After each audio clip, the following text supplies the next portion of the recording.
All right, today, a federal appeals court will hear arguments on whether Donald Trump and his administration can continue deportation fights for suspected migrant gang members living in the U.S. We're going up the court system again. Madeleine Rivera joins us from Washington, D.C. with the details. Good morning, Maddie. Good morning, guys. Yeah, the Trump administration is defiant. They say they have the authority to deport migrants whom they say are national security threats. They are expected to double down on that argument today. This comes as the administration's standoff with federal judge James Boasberg escalates. Boasberg calls the president's expanded use of the Alien Enemies Act problematic, and he's also promising to find out whether the administration flouted his order to turn deportation flights to El Salvador back around. Border Czar Tom Homan says the administration will not defy court orders. However, Homan is also taking aim at Boasberg. No, I don't care what that judges think. As far as this case, we're going to continue to arrest public safety threats and national security threats. We're going to continue to deport them from the United States. As far as the Venezuelans that flight, every single one of them, according to the information given to me from the field, are members of the TDA. And TDA has been determined to be terrorist organizations. They are now classified as terrorists, so that plane removed 240 terrorists from the United States. As the case is litigated, deportation flights to Venezuela are back on after the country's president, Nicolas Maduro, halted flights earlier this month. Venezuelan officials say a deal with the U.S. had been reached.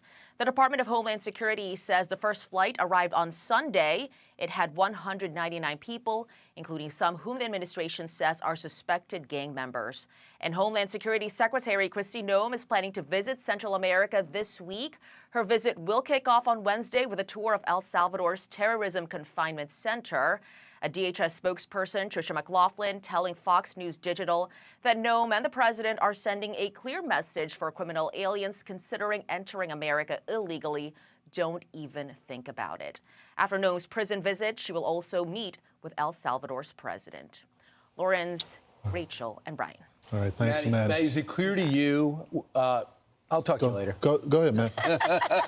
Is Maddie still there? Yeah. I'm still here, yes. Yeah, so Maddie, is it clear to you what we did to get the flights back on track to Venezuela? You know, I didn't actually see details regarding the deal that Venezuelan officials say had been reached with the U.S. There was a post on X regarding it, but it's in Spanish, so I'm hoping that I can get a translation. But I looked into this, Brian, and I actually didn't see details regarding how and the details of that deal. Yeah, same with me. I think it's something to do with Chevron. I think that they want to keep up that, so that's what I assume. But thank you very much. That's exactly why it was halted in the first place. Maddie, you can send it to me. I know. I thought about it, Rachel. Absolutely. As soon as I said it, I was like, I know Rachel can do it. All right. Thank you, Thanks, Maddie. guys. I watched all the Sunday shows yesterday, and I was just stunned. They pretty much dedicated the full hours talking about the flights that went over, except for they weren't advocating for the American people who have been victimized by the illegals in the people that are trying to Trinidad or MS-13. They talked about the one-off that could maybe should have their cases reviewed. But I was looking at this story. A grandmother was murdered, and this guy right here, if you can just throw up his mugshot, he was subject to deportation in 2023 under the Biden administration, but he murdered a grandmother. It was no cause to do this. Obviously, there's never a cause, but it was a random attack. And he was going to get away with it before the Trump administration. And he's not the only one, Rachel. I got like 3 other different cases. This was in my home state of Texas. Look at these menaces to society. Driving drunk, committed manslaughter. The kid was like 20-some-year-old, and his car was just parked on the side, and they hit him and killed him. These are the people that you should be talking about on your Sunday shows instead of the criminals. So it's interesting to see what the families who are involved in pushing back and suing, they're saying, my family member is not in Trinidad. My family member is not MS-13. That tattoo you see, one of them said, is Real Madrid. It's the soccer team. They're not in a gang. Don't send them to El Salvador. But all of these people could have self-deported. They saw, 100%. They saw what was going to happen. Now, listen, if you came here illegally and you were just going to be, an illegal Uber driver, maybe, and you got sent to that prison, I understand this is a big deal. But the point is, you're not supposed to be in the country, and that is the chance that you're taking by being here, especially if you commit a crime. And to me, if you're looking to do a balance show, you start off by saying border crossings are down 96%. It's almost impossible to conceive or predict this type of success.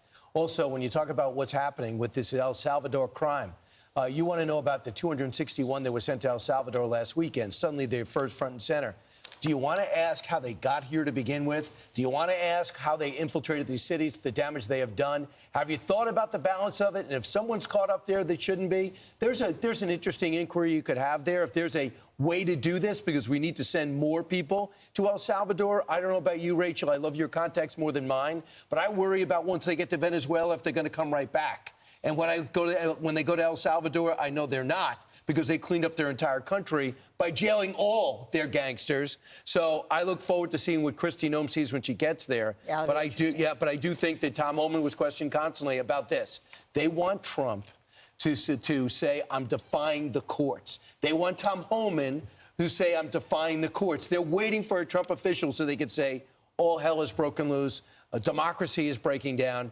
But it hasn't happened. They're going to go up the ladder all the way through. So is what the judge asking that in order to send them to El Salvador, you have to have proof that they were in a gang, or is breaking the law and entering our country that's not enough? But the president is saying under the act that you don't have to show. You don't have to do this due process. So you have a constitutional right that is actually they are afforded to illegals in this country. We should revisit that. But then you have a competing act that is saying, hey, if someone is a part of a foreign terrorist organization, that you don't have to give them due process and they can be deported. Now, the agents that I talked to... They have to prove that they were actually in Nicaragua or MS-13? Or exactly. And so what the agents are saying is, because you hear all these activists keep talking about the tattoos. We're not just talking about the tattoos. Right. That's just one of the elements. We sat on their house, and part of the reason why we don't want to reveal some of this information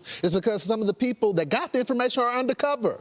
So if we start bringing out our sources and methods, we're going to burn our sources that are still within the organization. I think that's a great point with your law enforcement background, especially. But I also think it's not practical to think that we can do due process on 8 million people. No. There's 22 million people here, and minimum illegal already just in the last 3 administrations. And there's some people that got through with Trump's administration. If we're going to give these guys a day in court and a lawyer, we can't do it. They don't deserve it. Our system doesn't need to be double burdened. And I would just love to see the same curiosity, anger, outrage about the millions that came here at our border. You found the NGOs. Yeah. You couldn't get into the building. So true. But they were sent into Westchester, small towns into Pennsylvania, and they're unloaded, and we don't know anything about them. Where was Margaret Brennan and who's ever hosting Meet the Press today? Welcome. Where were they? Curious about what's going on. How do we know who's landing in the middle of the night? How do we know who's been put into our school systems then? If you were at least outraged then, you'd have more credibility now. But now you're concerned that this was a tattoo arrest. It wasn't a tattoo arrest. And as much as it pains me to say it, just because you're a professional soccer player, it doesn't mean that you're a great person and weren't up to no good when you escaped and got across our border. If you were that good, you could have been transferred to another team. I don't care what that judges think. As far as this case, we're going to continue to arrest public safety threats and national security threats. We're going to continue to deport them from the United States. The Alien Enemies Act was actually a federal law. It's a statute enacted by Congress and signed by a president. Now, that's under litigation. But put that aside, we still have Title VIII authority to remove illegal aliens from the United States. Do they have any due process at all? Look, due process. What was Laken Riley's due process?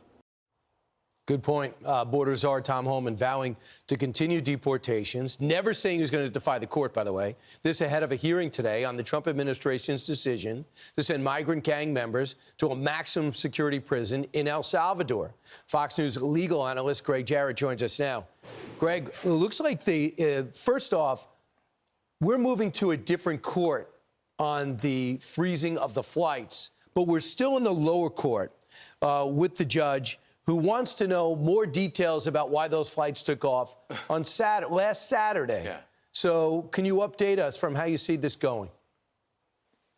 Well, the district court judge, Brian, his name is Boasberg, he set a court hearing for tomorrow, but the higher appellate court has a hearing today to decide whether to toss out the judge's temporary restraining order on these deportations. So for now, the appellate court has jurisdiction, but it really depends on what they do today. What's so troubling, I think, about Boasberg's restraining order is that he is defying the Supreme Court, which reviewed Harry Truman's use of the Alien Enemies Act after World War II ended. And the High Court said that not only is the act constitutional under the law of the land, it is not subject to judicial review by any judge.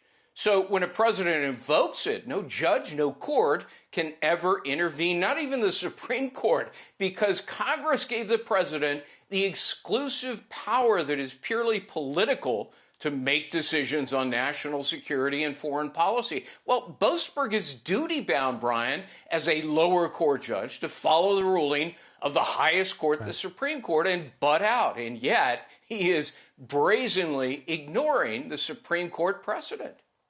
So, Greg, what is the answer here? The appellate court, you were just telling me in the break, is not necessarily going to be friendly to the Trump administration. So they'll keep, once these both of them make a decision, they'll keep moving up this entire case, right? Yeah, I think so. This is, again, strictly a TRO hearing today in the appellate court, temporary restraining order. Although I suspect they may start talking about other things, like has this judge exceeded his authority on other grounds, which I think he has. It's not a friendly court. It's an uphill battle for the Department of Justice on behalf of President Trump. Right. So if they uphold the TRO, it goes back to the trial court judge. We see what he does. And then on the merits, it'll be appealed by the Department of Justice, again, going to higher and higher courts. Eventually, I think, to the U.S. Supreme Court, Brian. So let's look at the bigger picture. Our injunction numbers are unbelievable. If you look at the past presidents, we got George W. Bush with 6, Obama with 12, Biden with 14. In their entire administrations, Trump, too, has got 15 already. So is there something cooking in Congress to stop this trend and actually give an administration a chance to implement their policy? There is, because Democrats and liberal groups have been sprinting to favorable venues and preferable judges where the result is preordained in their favor against Trump. It's known derisively as judge shopping, completely unethical. And many of these restraining orders have one common denominator. They're ordered by Democrat-appointed judges, exceeding their authority, contorting the law to do it. They are essentially usurping the power of the president and violating the separation of powers. It's got to stop. Congress can act. Senator Hawley is prepared to introduce a bill to limit the authority of these judges because, remember, Congress created the court system and the judges, and they can limit and circumscribe their authority. Yeah, we'll see what happens. You know what? It should, you want to have fairness, but it just seems to be politics at play, using the court system for the wrong reason. All right, thanks so much, Greg. Always great to start our week with you. I'm Steve Ducey. I'm Brian Kilmeade. And I'm Ainsley Earhart. And click here to subscribe to the Fox News YouTube page to catch our hottest interviews and most compelling analysis.